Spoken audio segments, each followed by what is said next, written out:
Então, boa noite a todos, mais uma vez, né? Damos início a mais uma reunião clínica do Centro de Doenças da Mama, hoje coordenada pela Oncologia Clínica, e temos nosso convidado hoje, o Dr. Guilherme Stelco, que é oncologista do Hospital Santa Cruz, agora, né? Rede DOR, em Curitiba. E o Guilherme vai falar para a gente sobre terapia-alvo dirigida nos subtipos triplo negativos de câncer de mama. Guilherme, obrigada, está com a palavra. Muito obrigado pelo convite. Para mim é um prazer, uma honra, mais do que um prazer, uma honra estar aqui com vocês, né? Um grupo tão relevante que tem um nível de discussão tão alto. Então, eu escolhi um tema que faz parte do nosso dia a dia como oncologista clínico, e eu entendo que é um tema dentro do câncer de mama que tem mudado e deve mudar muito nos próximos anos. Então, além de relevante, ele é um tema bastante atual. A ideia é fazer uma exposição por volta de 20 a 30 minutos, talvez 30 minutos, e daí aproveitar para bastante discussão, para ter a opinião de vocês, né, que é muito importante para mim, e com isso a gente poder ser bastante proveitosa a discussão. Então, vamos falar sobre câncer de mama, doença triplo negativa, e o tema já era de subtipos triplo negativos, já era provocativo o título no sentido de demonstrar que é um grupo bastante heterogêneo e que tem clusters, tem subtipos dentro dele, e que isso vai ser uma informação não só prognóstica, mas uma informação preditora de resposta. Então, isso já está dentro do nosso consultório e vai ficar cada vez mais dentro do nosso consultório. Então, definição todos nós sabemos, né, do câncer de mama triplo negativo, mas eu coloquei aqui por questão para mostrar que uma definição por exclusão, né, os pacientes que não têm expressão de receptor de estrogênio ou progesterona na imunistoquímica e que também não se enquadram dentro da superexpressão de HER2 pelos padrões da ASCO e dos patologistas americanos, né. É um grupo heterogêneo e tem diferentes subgrupos intrínsecos. Então, ele é descrito separadamente, justamente porque tem fatores de risco próprio, tem características moleculares e anatomopatológicas distintas dos outros padrões, tem uma evolução clínica diferente e resposta à quimioterapia diferente. Mas dentro dele, isso acontece de uma forma muito distinta e heterogênea, né? Então, a gente gostaria de lembrar que cerca de 15% dos novos casos de câncer de mama se enquadram dentro do triplo negativo, e que o risco proporcional, então, dentro daquelas características epidemiológicas dele, né, ele se enquadra muito mais em pacientes, a frequência maior em pacientes mais jovens do que os outros grupos, né, então a gente tem um risco quase o dobro de pacientes menores do que 40 anos, em contrapartida com a incidência proporcional nas maiores dos 50 anos. E essa distribuição proporcional também é vista em relação a alguns grupos populacionais, como os negros, que têm uma frequência maior. Também está descrito o maior risco também em pessoas obesas, né? E aí a gente tem que 20% dos pacientes com câncer de mama triplo negativo têm superexpressão do BRCA. Isso pode variar dependendo do estudo que foi feito, então variação de 10 a 20%, algumas séries falam até em 10%, mas certamente é menor do que quando a gente avalia o câncer de mama em geral, que é em torno de 6%. E aí eu queria destacar o que foi a principal fonte bibliográfica para trazer esse apanhado de informações em relação ao triplo negativo. E essa revisão bastante recente, de 2020, tem menos do que um ano, do Dr. Antônio Marra, né, do grupo de Milão. Então, é uma classificação bem interessante, uma revisão bem interessante, e ele foca muito na evolução da classificação molecular baseado na expressão genômica, que foi acontecendo desde o começo dos anos 2000 até agora 2019. E aí ele coloca aqui, em cima vocês podem ver as diferentes classificações. A gente entende que as principais delas são a de Jang, publicada em 2019, né, uma das mais recentes, e a atualização da classificação de Lehmann, que é aquela classificação de 2011 não tinha conseguido demonstrar ser, de fato, prognóstica entre os subgrupos. E isso já foi, em 2016, essa atualização foi muito mais concisa, e isso trouxe um poder prognóstico melhor. O que possibilitou esse desenvolvimento aí dessa classificação, essa melhoria, esse refinamento dessa classificação? Então, principalmente a evolução de técnicas genômicas, né, de análise genômica. Então, talvez uma das principais dificuldades era a incapacidade de fazer uma análise de single cell, de fazer uma célula determinada. Então, você pegava um tumor de triplo negativo e fazia uma análise de expressão gênica. E ali você tinha infiltrado linfocitário dentro da amostra, você tinha célula mesenquimal, você tinha células do microambiente tumoral, que não necessariamente era célula tumoral, né? E isso dificultava essa análise genômica. Multiomics profile, possibilitando fazer uma análise bem completa e rápida, e também o reconhecimento de que não é simplesmente mutações pontuais, mas que o câncer de mama triplo negativo ele tem uma alta instabilidade genética, ele tem bastante alterações correspondentes ao número de cópias e rearranjos cromossômicos também, do que simplesmente mutações pontuais.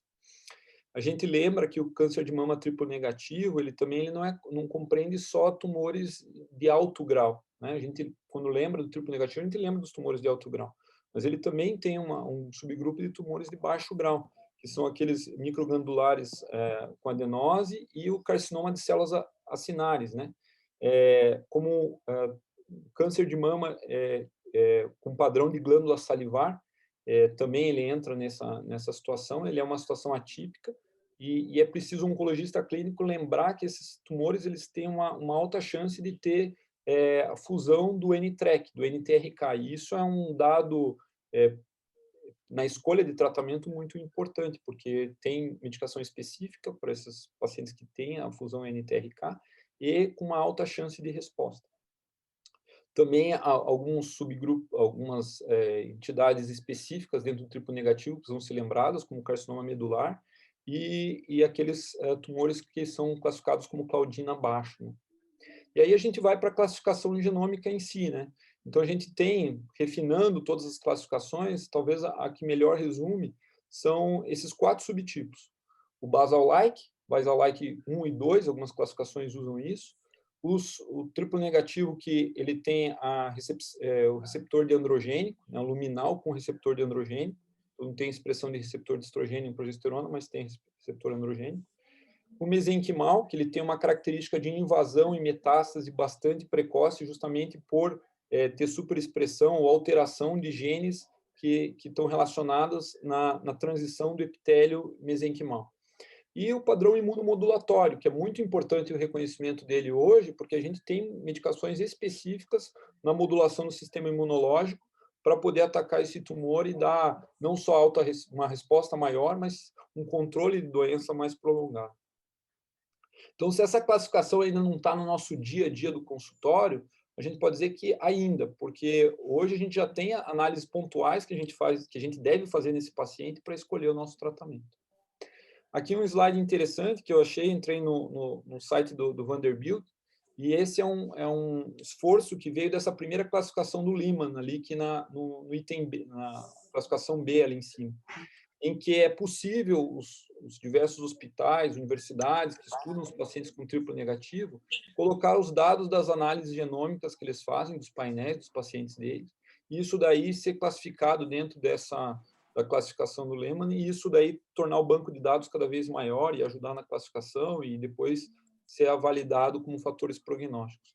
Alguns desses esforços, alguns dados apareceram, como, por exemplo, alguns padrões de expressão gênica de acordo com alguns padrões do Lehman. Por exemplo, aqui a gente vê, né, nesse slide aqui embaixo, a autoexpressão de uma assinatura genômica bem característica de invasão e metástase no subtipo mesenquimal STEAM-like, né? E aí a gente tem uma abordagem assim, mais prática do que está acontecendo hoje. E baseado nesse slide, eu vou trazendo, relembrando e trazendo algumas informações importantes terapêuticas para o câncer de mama triplo negativo. Então, hoje a gente consegue avaliar pelo menos 4 abordagens principais e mais 2 acessórias, né? Então, para aqueles pacientes que têm receptor luminal com receptor de androgênico, né? É importante lembrar que esses pacientes eles têm um enriquecimento de mutação do PIK3CA e combinação nesse cenário pode ser interessante. Eu vou falar sobre alguns estudos que avaliaram bloqueio androgênico nesses pacientes. A superior direita, a gente tem aqueles padrões imunoenriquecidos, né, em que a gente tem na anatomia patológica, uma alta quantidade de linfócitos infiltrado tumoral, no microambiente tumoral, e eles se caracterizam por uma expressão maior de PDL1. O triplo negativo relacionado à deficiência de reparo do DNA, ou seja, por mutação de BRCA1, BRCA2, e muito além disso, né, o BRCA, que não é só pontualmente por essa deficiência desses dois genes, mas por associações a isso que causam também a dificuldade de fazer o reparo do DNA, e os scores, né, que agora já estão sendo refinados de avaliar a capacidade do reparo da combinação homóloga, né, que é o HRD score. Esses pacientes, normalmente, eles têm alta resposta à platina e também os inibidores de PARP são um auxílio terapêutico importante para esses pacientes. Os pacientes que têm a via do emitor alterada, né, PIK3CA, AKT e emitor, e aí a gente tem opções terapêuticas específicas, e de forma acessória, eu destaco dois cenários. À direita, a gente vê alterações do MAP kinase, né? A gente tem, por exemplo, mutação do BRAF, que é em torno de 2% desses pacientes, então um número muito pequeno, mas hoje a gente tem inibidores de BRAF e pode ser avaliado nesse cenário.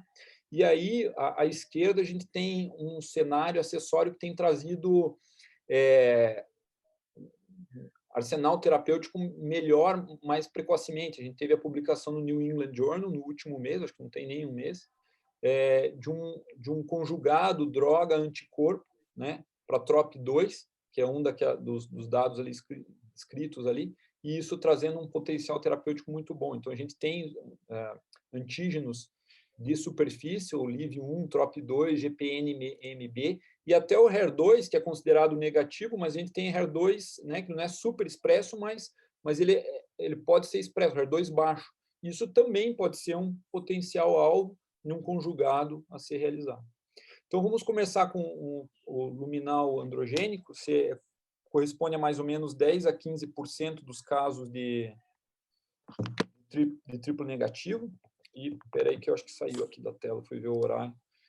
Então, a gente tem alguns estudos, por exemplo, esse primeiro estudo é um fase 2 que foi utilizado bicalutamida, um estudo antigo, não parecia ter grande benefício terapêutico, número pequeno de pessoas, mas isso foi refinado e hoje a gente tem um estudo fase 2 de bicalutamida em combinação com palbociclib, né? E aí a gente tem um estudo interessante, né, interessante como fase 2, e sugere, então, fazer o fase 3 para melhor avaliar isso daí numa situação maior. Esse estudo ele mostrava que em 6 meses a gente tinha um controle de doença de pelo menos 11 pacientes. E isso pareceu interessante em pacientes politratados com doença triplo negativa. E esse é um dado até mais atual, que é o da biraterona. Desculpe, não é mais atual, acho que é um ano antes, do uso da biraterona, né, um fase 2 também, atingindo 17 meses de sobrevida global em paciente refratário à quimioterapia, que é um dado interessante, quer dizer, tem pacientes, isso é um potencial alvo. Saindo, então, com androgênio enriquecido, né, receptores de androgênio enriquecido, a gente pode falar um pouquinho da via do AKT-mTOR, né? O PIK3CA tem mutação no triplo negativo em cerca de 10% da população, né? Mas 1/3 deles podem ter perda da função do PTEN, que está relacionada a essa via. Ela é mais comum em subtipos basal-like, e também pode ser expresso naquele último subgrupo, que dependendo de receptor de androgênio. E aí a gente tem como opções terapêuticas o uso de everolimus, como inibidor de mTOR, mas de forma mais interessante, os inibidores de AKT e PI3KCA, o alpelisib e principalmente o último, capivasertib, que ele tem estudos combinados com paclitaxel e nab-paclitaxel com respostas bem interessantes, que eu vou mostrar para vocês. Então, esse daqui, ó, é um dos estudos, ele é bem recente, se não me engano é de 2020, tem um ano esse estudo, em que pacientes faziam quimioterapia mais o capivasertib, ou faziam quimioterapia isolada como primeira linha. E aí a gente observa, quando a gente vê a sobrevida livre de progressão, ali ao lado, em B, tá? Que eram naqueles pacientes que tinham a via do PIK3CA, AKT e PTEN alterado, então isso era avaliado, a gente viu uma diferença importante em favor da combinação com o inibidor de AKT, né? A gente teve um hazard ratio de 0,3, com P significativo de 0,01. Então, esse é um estudo menor, né, mas é um estudo que mostra uma possibilidade de via específica e tratamento específico nesses pacientes. Aqui, olha que interessante, então, dados também de sobrevida global, eu falei sobrevida livre de progressão, e aí sobrevida global a gente tem 10,2, então não foi alcançada, not reached, nos subgrupos que tomou, no subgrupo que tomou o capivasertib junto com a quimioterapia, versus 10,4 meses só nos pacientes que tinham feito só quimioterapia, com hazard ratio de 0,37.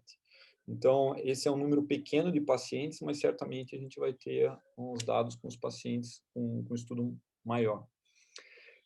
Saindo, então, um pouco saindo um pouquinho da via do AKT, a gente vai entrar na via da MAP-kinase, né? A via da MAP-kinase, ela está muito intrinsecamente ligada à via do EGFR, que é o HER1. Talvez isso não seja tão discutido em câncer de mama, mas é uma das vias muito importantes, por exemplo, para câncer de pulmão, né? E até câncer coloretal, que a gente tem anticorpo anti-EGFR, no câncer de pulmão a gente tem inibidores pontuais de mutação do EGFR. Vários estudos já foram feitos com esses inibidores em câncer de mama, mas não tiveram resultados positivos. A diferença é que talvez o EGFR não seja um alvo tão interessante, justamente porque já há uma superexpressão da MAP-kinase, e isso talvez a bloqueio lá em cima, ou alteração lá em cima, não traga um efeito terapêutico tão interessante, mesmo tendo a superexpressão de HER1 e de EGFR sendo tão comum no câncer de mama triplo negativo. Há uma descrição de alguns estudos de mais de 80% de superexpressão dessa via nos tumores basal-like, que é a maior frequência do HER2.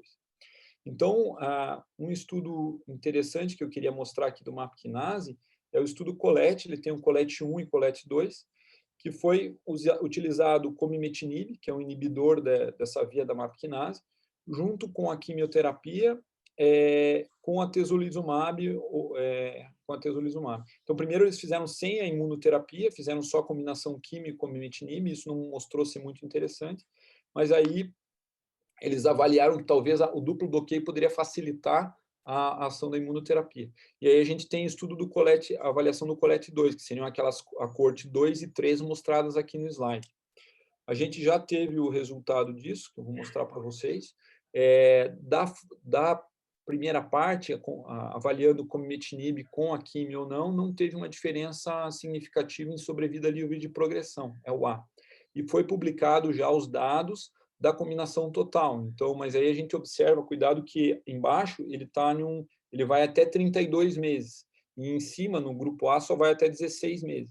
Então, essa avaliação é de que é interessante, os dados mostrados com comimetinib, atezo e paclitaxel, e isso favoreceu uma sobrevida livre de progressão aí maior do que 6 meses, e isso favoreceu a continuidade do estudo. Então, esse é mais um estudo que a gente avalia como perspectiva do que pode acontecer nos nossos pacientes.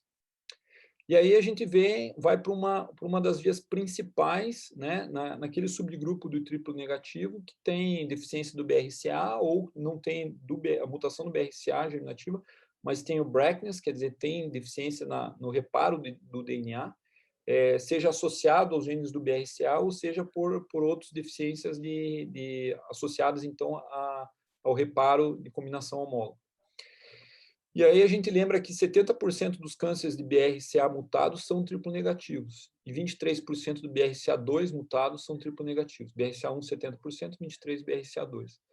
Mas a gente vê que em torno de 10%, como eu tinha falado antes, também algumas séries até 20% dos triplo negativos de fato tem mutação germinativa do BRCA1 ou 2. Né? O padrão mais frequente associado é aquele basal-like, e hoje a gente entende que a deficiência de reparo do DNA ele vai muito além do que só a falha do BRCA, né? A gente tem, como eu falei, defeito de combinação homóloga e o próprio BRCA. E aí eu trouxe alguns, eu não vou, como isso já é bem difundido, né, o uso dos inibidores de PARP em câncer de mama, que tem a mutação germinativa do BRCA, eu trouxe aqui, na verdade, um resumo dos principais estudos. Então, eu gostaria de citar, né, o LIMPIAD, que é um estudo que, através dele, foi aprovado o uso do olaparib em câncer de mama, né, e o estudo BROCAD-3, que também é um fase 3, que ele teve um desenho bem interessante, porque ele usou o veliparib junto com carboplatina e paclitaxel versus carboplatina e paclitaxel na primeira linha, e o paciente parava a quimio e seguia o veliparib. E aí teve uma diferença significativa em sobrevida livre de progressão, sobrevida global, e a taxa de resposta foi semelhante. Já era esperado, né? Porque já estava fazendo carboplatina e paclitaxel, o grande desfecho em termos de tempo de controle de doença e sobrevida global. Então, também foi um resultado bem interessante, uma publicação recente de um outro uso.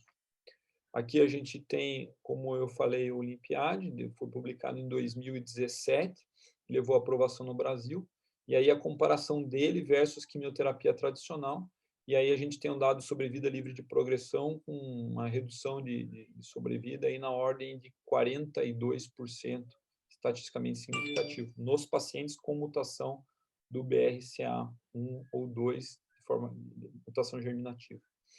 E aí a gente vai para alguns outros dados. Então, essa publicação do Hannah Weinberg, ela é conhecida com todo mundo que trata câncer, né? Acho que é uma literatura que precisa ser lida para todos, né? E aí a gente vai para um dado muito interessante que só apareceu na publicação do Hannah Weinberg em 2011, não na primeira publicação, que é a característica da célula tumoral de escapar do sistema imunológico, né? Então, que está destacado aí. E aí, o que a gente tem para os pacientes com câncer de mama triplo negativo? Esse é o resumo dos principais estudos clínicos, né? E dentre desses, 2 precisam ser destacados. O Impassion 130, muito conhecido, né? E já utilizado bastante no consultório, para os pacientes que têm expressão de PDL1. Então, o uso do atezolizumab em combinação com o nab-paclitaxel, que conseguiu demonstrar uma diferença em sobrevida global de 25 meses para a combinação versus 21 meses, né? Apesar de uma sobrevida livre de progressão semelhante. Isso é recorrente, né, em imunoterapia. A gente muitas vezes não vê uma diferença de sobrevida global, de sobrevida livre de progressão mediana, que é o que a gente normalmente avaliava com quimioterapia, mas vai ver o paciente lá na frente e sobrevida global tem diferença. E também isso está dentro da nossa capacidade de mudar um pouco o entendimento de como a gente avaliava esses pacientes só com quimioterapia. A gente tem o estudo do pembrolizumab, o Keynote 119, mostrando a importância de avaliar esses pacientes através do CPS. A gente vê quando... Então, não sei se vocês conseguem ver a seta aqui, mas quando tem um CPS acima de 10 e acima de 20, é possível ver a seta aqui? Não tem muito horário. Então, se CPS acima de 10 ou acima de 20, a gente observa que tem uma diferença grande de sobrevida global, principalmente quando vai para esses tumores mais respondedores. E aí a publicação do PES 130, né, 2018, mostrando uma diferença importante em sobrevida global. A gente observa que praticamente dobrou a sobrevida global mediana. Não dobrou, foi de 15 para 25 meses. De qualquer forma, foram mais de 10 meses de diferença. E isso é muito significativo. A gente lembra que o outro Impassion que avaliou o ateso junto com o paclitaxel, ele foi negativo. E uma das explicações talvez fosse até o uso do corticoide, que é comumente feita junto com o paclitaxel. Isso não está tão claro porque que essa combinação veio negativa com o paclitaxel, mas o recado foi dado. Se for usar atezolizumab nos pacientes com PDL1 com supressão, use com nab-paclitaxel. A base de quimioterapia associada pode ser bem importante. E aí eu trouxe um dado que eu queria destacar, é esse dado que apareceu há menos de 5 meses, né, foi publicado há menos de 5 meses, que é o do pembrolizumab junto com quimioterapia, que é diferente daquele Keynote, que eu havia descrito aqui, o 119, né? Esse daqui ele foi feito junto com quimioterapia. E aí a gente vê os dados, olha que interessante. Então, aqui à esquerda a gente tem as curvas, né? E aí a curva com CPS maior ou igual a 10, a segunda CPS maior ou igual a 1 e intention to treat. E aí a gente vê a diferença, como separam as curvas de sobrevida quando a gente avalia os pacientes que são autoexpressores do CPS, do PDL1. Então, é difícil determinar o corte, mas pelo menos aí arbitrariamente foi definido maior que 10, então a gente observa que é muito grande. Tem gente que advoga, inclusive, que essa diferença no CPS maior ou igual a 1, talvez seja simplesmente contaminação do benefício do CPS maior do que 10, porque estava embutido os pacientes com CPS maior do que 10 e tenha puxado a diferença, né? Então, a grande recomendação, se for usar Pembro em combinação, favoreceria o uso dele para CPS maior do que 10. E aí, à direita, a gente vê o Forest Plot, com os diferentes subgrupos, e é nítido, né? Então, CPS maior do que 10, bastante à esquerda, favorecendo a combinação de quimio e pembro, né? E CPS maior do que 20 parece ser muito igual ao que o CPS maior do que 10 já trazia. Abaixo, a gente tem os diferentes subgrupos dentro do CPS maior ou igual a 10, e a gente observa que quase todos os subgrupos foram favorecidos. E daí, por último, dentro daqueles quadradinhos que a gente mostrou inicialmente, a gente vai para uma forma de melhor entregar a própria quimioterapia para esses pacientes, que é o chamado conjugado anticorpo-droga, né? Então, como eu falei, tem alguns estudos sugerindo talvez um benefício que vai ser melhor avaliado para aqueles pacientes HER2 baixo, né, que não tem superexpressão de HER2, não é um câncer de mama com HER2 enriquecido, superexpresso, mas que, apesar de baixo, ele tem alguma expressão e eventualmente, os pacientes poderiam ter algum benefício do trastuzumab deruxtecan. E aí, à esquerda, a gente tem, na verdade, a mudança que deve ser, né, de paradigma do uso do sacituzumab govitecan, que é um conjugado com um inibidor de topoisomerase, semelhante ao irinotecan, a fase ativa dele é o SN38. E lembrando que esse TROP2 é superexpresso em 90% ou mais dos cânceres de mama triplo negativo. E aí a gente tem dados bem interessantes que eu quero compartilhar com vocês, né? Uma diferença de resposta, overall response rate, de 35% versus 5% com a quimioterapia, que era a escolha do investigador. E aí um resumo, né? A gente sobrevida livre de progressão de 1,7 para 5,6 meses. As custas também de uma toxicidade maior, principalmente uma mielotoxicidade, né? Principalmente neutropenia, um pouquinho diferente a neutropenia febril, mas foi baixo o efeito de neutropenia febril. E aqui a gente tem os dados dos gráficos, né? E quando a gente vê o sacituzumab govitecan em relação à sobrevida global, a gente vê dobro de sobrevida global em pacientes que usaram essa medicação, de 6,7 para 12,1 meses, né? Umas curvas que se separaram já inicialmente e que se mantêm ao longo de todo o período. Não é diferente para a sobrevida de progressão, que foi distinta. Então, esse daqui, retornando, né, nossas gavetas dentro do triplo negativo, né? Então, lembrando que a gente tem esforços que estão avançando para direcionar o tratamento para o receptor de androgênio nessa população. Nós temos já consolidado inibidores de PARP e o uso de agentes platinantes para essa população. A gente também tem a aprovação no Brasil e a possibilidade de uso de imunoterapia. É importante a gente entender que precisamos avançar na facilidade do acesso, né, para a maioria dos pacientes, que é a questão do acesso.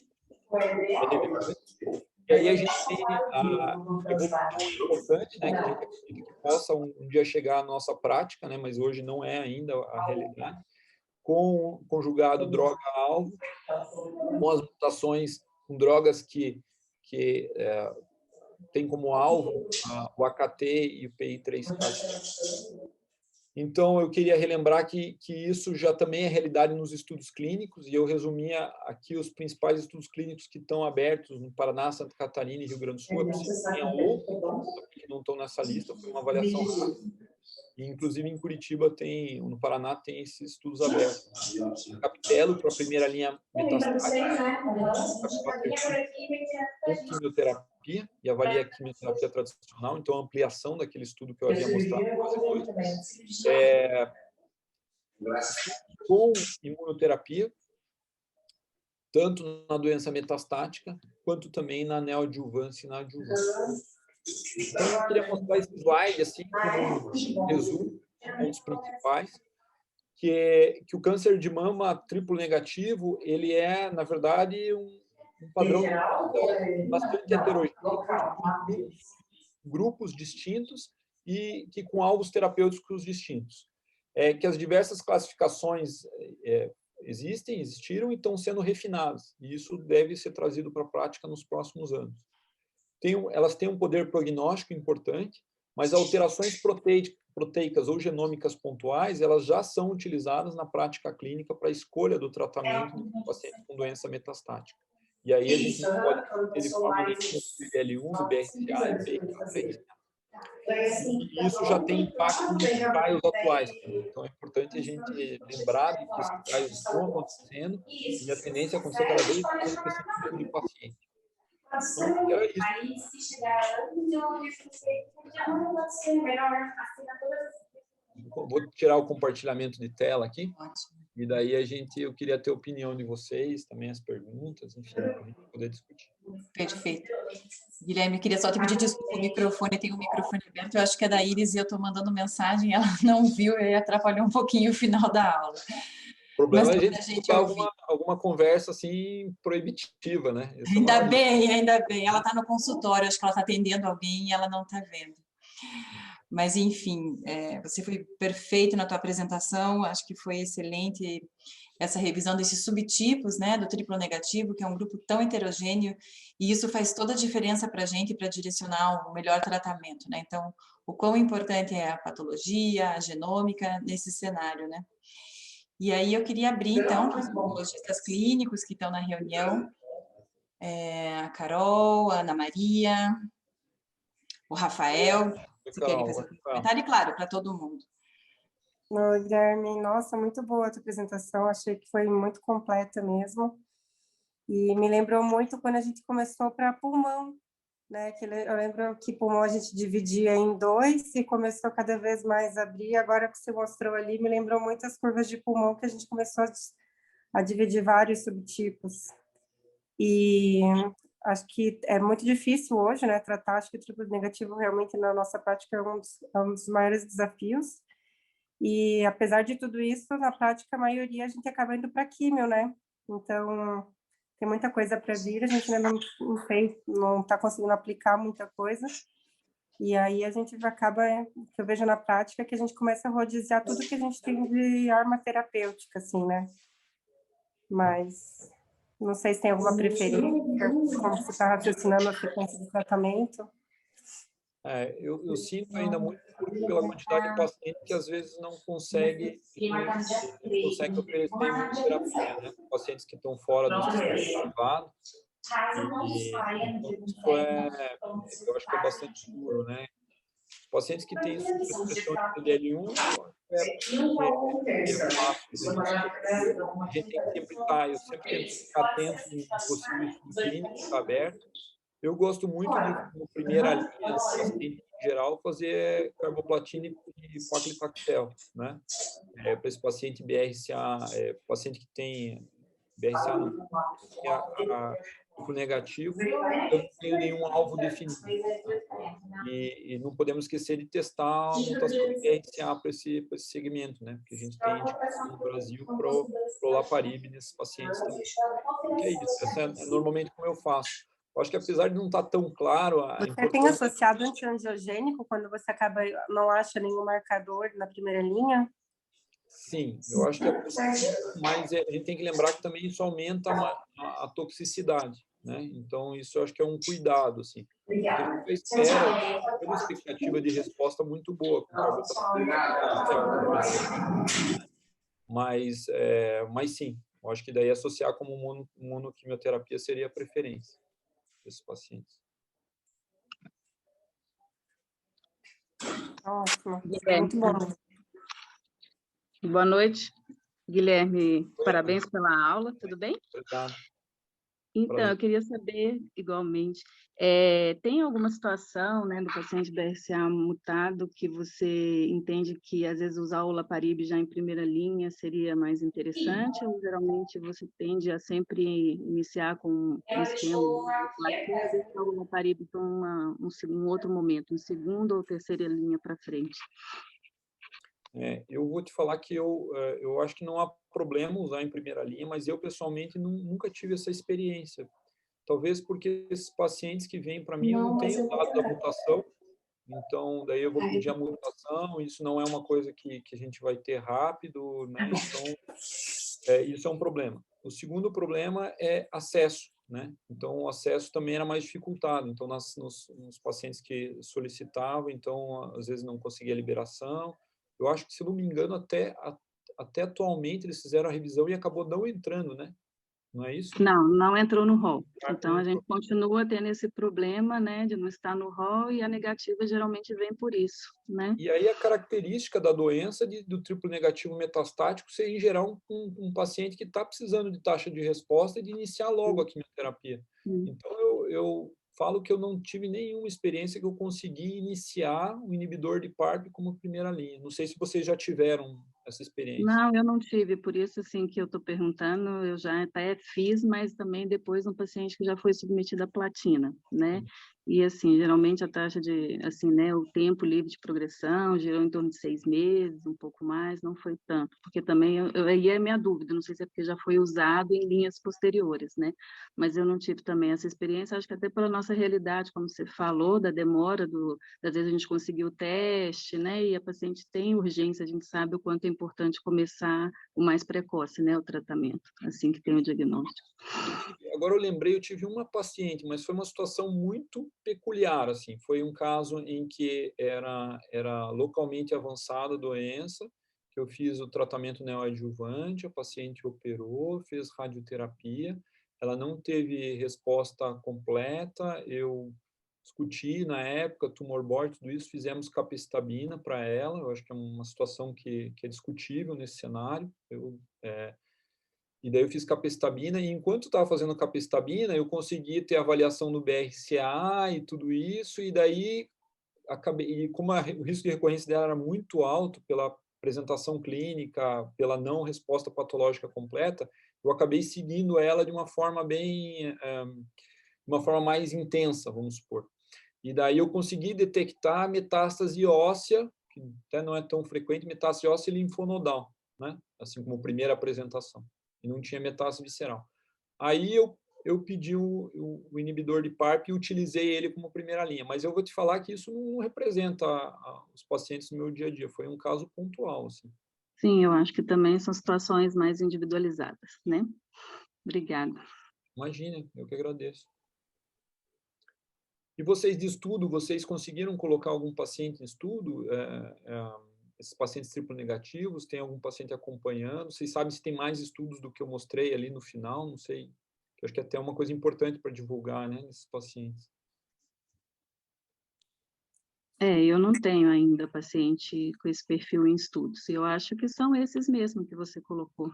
Pelo menos que eu saiba, não tem nenhum outro além desse. E com relação a uma outra pergunta, assim, a gente sabe também que o PDL1 às vezes pode demorar um tempo e tudo. Então, geralmente porque a gente sabe que a química que está aprovada com o ateso, por exemplo, é o nab-paclitaxel. Então, assim, geralmente o paciente chegando no consultório, você tende a começar mesmo o esquema de químio e se vira um PDL1 positivo, porque a gente tem a liberação para a primeira linha, né? Uhum.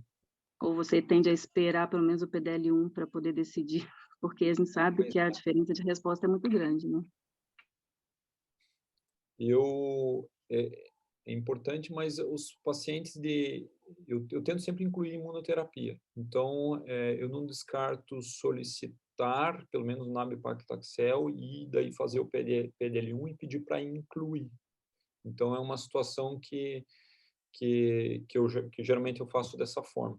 A dificuldade, o que a gente fica um pouco assim receoso é aqueles pacientes que tiveram uma recorrência, lógico, se foi uma recorrência tão precoce depois do paclitaxel, a gente nem discute. Mas os pacientes que já fizeram paclitaxel e eventualmente não tiveram boa resposta. Por exemplo, aquela paciente que eu acabei de citar, entende? Então, puxa, aí você vai pedir o nab-paclitaxel sabendo que ela fez na neoadjuvância e não teve boa resposta. Então, mas é mais uma das situações difíceis que às vezes a gente tem na avaliação desses marcadores. Como são importantes os marcadores, como vão ser cada vez mais importantes, e como quando a gente vai utilizar no dia a dia, a gente tem nossas dificuldades, né? Mas, verdade. Guilherme, com o pembro, eles permitiam outras combinações Outras de químio também, né? Daí você está considerando usar isso ou não? Está esperando, de Eu repente, mudar a certamente, bula? eu certamente consideraria. Agagora eu vou ser sincero, eu O não problema é sei, eu acesso. tive essa opção recente, eu não sei Uhum. como é que está a aprovação de pembro aqui Uhum. nos convênios, sabe? Você sabe? Você já pediu pembro para mama? Ainda não, né? Não sei. Eu acho também que não. daí para eles provavelmente vai ser por custo, né? Se pembro para eles for mais Mais favorável. viável, talvez eles não levem tanto, mas ainda não pedi. Eu acho que é uma medida bem atrativa essa, de associar com aqui. Eu acho que faz sentido pelo que a gente tem visto também em outros Eu tumores. lembro que do nab-paclitaxel que a gente estava tendo dificuldade do acesso também, né? Porque não estava em bula para mama, etc. Então, eu lembro que teve um gap ali. E eu acho que o PDL1, Ana, eu não sei, eles estavam falando que estavam dando em 7 dias. O que eu vi que facilitou é que alguns laboratórios eles já estão mandando direto. Uhum. Então, isso já encurta para a E aí gente já uns 7 adianta dias. bastante. Uhum. Dá uns 7 dias, que até o paciente ir lá, pedir, pegar e trazer, Melhorou É bastante. importante que você já melhorou conseguir bastante. pronto, né? Junto, assim, pelo menos na sequência, que já adianta bastante. Alguém de vocês teve algum caso de N-Track já, que conseguiram usar? Para mama ou outras coisas? Não, eu ainda não tive.